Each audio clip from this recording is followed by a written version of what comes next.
我真的到北宁了，我都快进宿舍了。不信你看，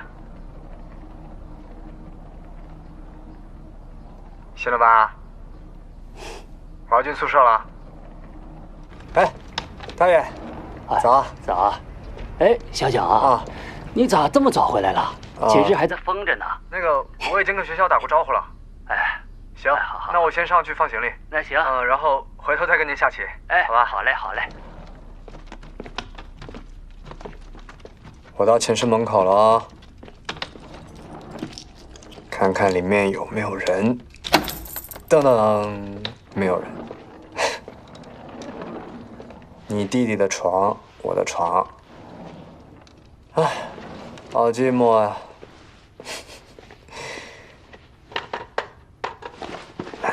小西，我到了。你这么早就回去了 XV 公司的实习提前了，我就只能回来了。这样吗？嗯。怎么，见不到我上线了？这样也好。就算你在江明，我们也见不到。我被我妈禁足了。啊？为什么？我挂科了，惹她不高兴。你没有骗我吧？真的是因为挂科吗？哎，对了，我给叔叔阿姨买了点东西，你告诉他们一下。买了什么？叔叔身体不好，所以我给叔叔买了一个电热毯，这样平时叔叔呢可以盖在腿上。然后江明的天气又阴冷阴冷的，我就给阿姨买了件披肩，平时穿着又保暖又时尚。你们家不是喜欢喝茶吗？然后我又买了一套新的茶具，快递应该马上就到了，你跟叔叔阿姨说一声，让他们收一下。女朋友费心了。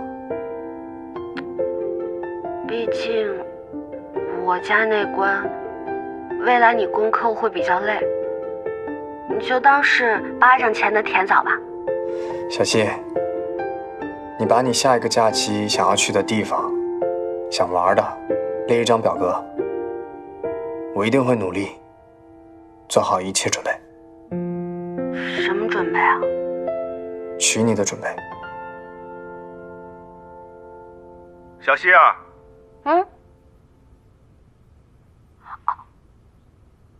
我刚才找东西的时候，突然翻到这本书送给你啊。我爸来了，我先挂了。哦，好，那你先去。